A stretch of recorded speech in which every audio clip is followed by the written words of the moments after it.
एक गांव में एक बुढ़िया थी। बुढ़िया को एक ही बेटा था। बुढ़िया को कोई बात की कमी नहीं थी। धन दौलत जायदाद हर बात से पाबंद थी। बेटे की शादी करना उसका इरादा था। एक ही उम्मीद बची थी, बेटे की शादी हो तो धूमधाम से हो और दुल्हन अपने घर आए, उसकी सेवा करे। यही एक उम्मीद बची थी। बुढ़िया ने बेटे की धूमधाम से शादी कर दी और गांव के सारे लोगों को न्योता दिया। बारात लेके दूसरे गांव गई। शादी करके फिर लौट रही थी। जब बारात लौट के आते टाइम गांव के बीच रास्ते में एक बहुत बड़ी नदी थी। नदी बहने लगी थी। उस नाव के किनारे पे एक माझी थे, नैया चलाने वाले। दूल्हा दुल्हन और 4 बाराती और वो माझी पहले प्रारंभ बैठे निकल पड़े। जब माझी नैया चलाते चलाते बीच भंवर में आए, पानी के धक्के में ज़्यादा जोर होने के कारण नैया डूब गई और 4 बाराती के साथ दूल्हा दुल्हन भी और माझी भी बीच भंवर में डूब गए। तो बुढ़िया किनारे खड़ी हुई थी, कुछ पब्लिक भी थी। हंगामा मचा, बुढ़िया रोने लगी, किस्मत बढ़ाने लगी। ना उस नाव में बैठे हुए दूल्हा दुल्हन का पता लग चुका, ना 4 बारातों की पता लग चुका और उस माझी का भी ना पता लग चुका। बुढ़िया रोई रोई रोई, गांव वाले परेशान हुए। दूसरी नाव करके फिर अपने गांव चले गए।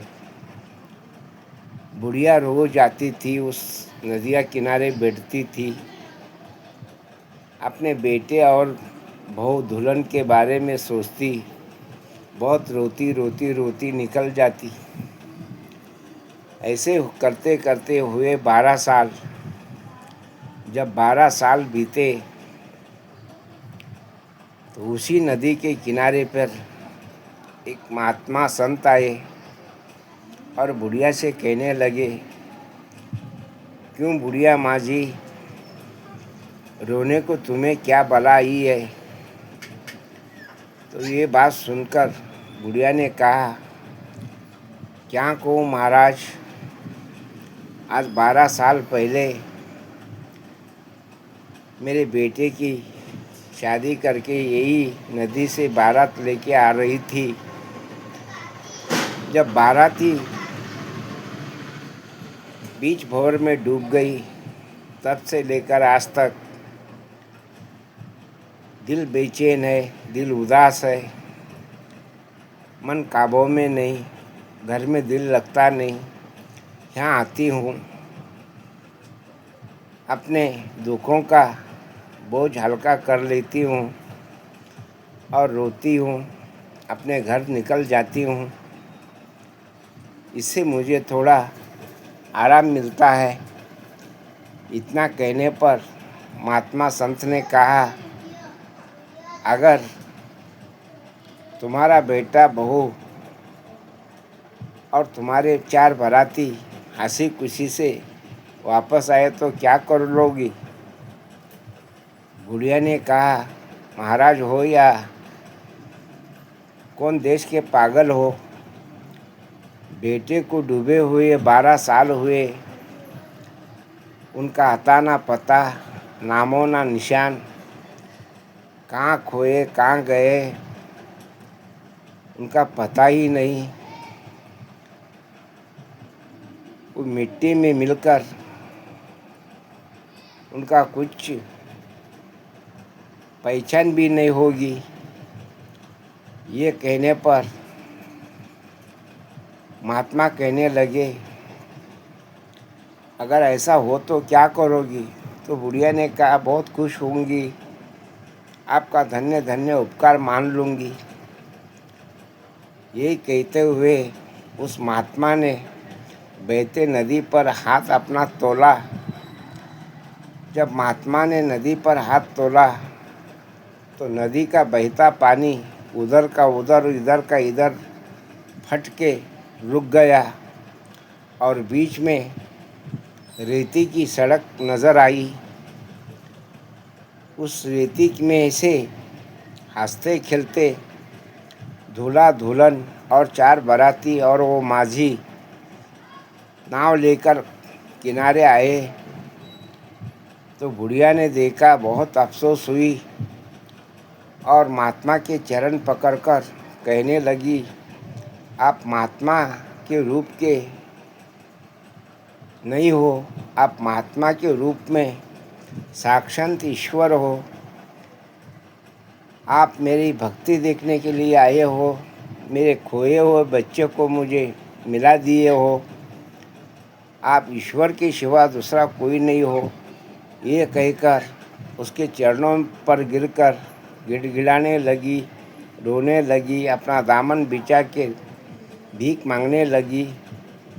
तब जाकर ईश्वर के रूप में यानी शिवजी के रूप में प्रकट हुए, आशीर्वाद बुढ़िया को दिया, दूल्हा दुल्हन को दिया, बारातियों को दिया। अब जाओ अपने गांव में न्योता दो, गाँव वालों को भोजन करवाओ, खुशियाँ बनाओ। आज से तेरे बेटे की नई शादी, जो पहले नहीं हुआ था बारात, वो बारात निकालो। ये कहकर वहाँ से वो गायब हो गए। फिर बुढ़िया अपने बारातियों को और वो माझी को, दूल्हा दुल्हन को लेकर गांव में आई। गांव में बहुत खुशी मची, गांव खुशी से झूमने लगा। गांव में बड़ा खाने पीने का इंतज़ार किया। खाने का निर्णय यानी न्योता दे दिया, आमंत्रण दिया। लोगों ने भोजन पेट भर खाया, साहब ने मिलकर आशीर्वाद दिए और अब बुढ़िया के घर में दूल्हा दुल्हन सुकून से रहने लगे। बहू बेटी को लेकर ज़िंदगी बसर करने लगी। यही एक कहानी है। भक्ति में भगवान होते हैं, नहीं ऐसा नहीं। माने तो भगवान है, नहीं तो पत्थर है। पत्थर के भी भगवान मानो तो पत्थर में भी भगवान मौजूद है। कहने का मतलब भक्ति में शक्ति है, शक्ति में भक्ति है। जैसी भावना वैसा भगवान, ऐसी बात हुई थी। अगर मेरे दोस्तों कहानी अच्छी लगी तो अपने मित्रों को शेयर करो, प्रचार करो।